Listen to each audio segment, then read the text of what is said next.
한국관광공사는 지난 2015년부터 장애인과 고령자 등 모든 관광객이 제약 없이 이용할 수 있는 관광지를 열린 관광지로 지정하고 있습니다.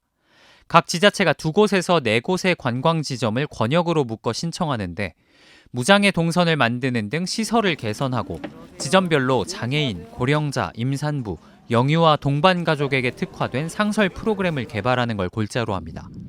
올해 선정된 20곳을 비롯해 지금까지 전국에 182곳이 지정됐습니다. 도내에서도 2016년 강릉 정동진 모래시계 공원을 시작으로 지금까지 모두 24곳으로 늘었습니다.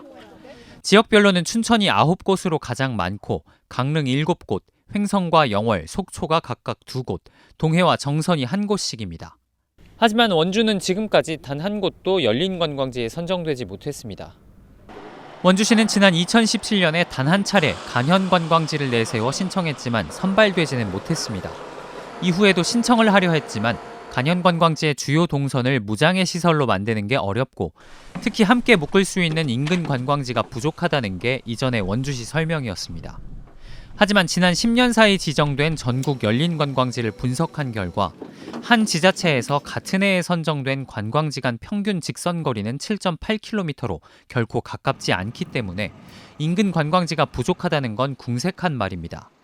가장 거리가 먼 전남 해남의 우수영 관광지와 송호 해수욕장은 무려 32km, 차로 1시간 거리임에도 불구하고 지난 2023년 열린 관광지로 선정됐고 가까이는 횡성의 유현문화관광지와 횡성호수길 5구간이 직선거리 21.6km, 차로도 40분 거리지만 지난 2020년에 열린 관광지가 됐습니다.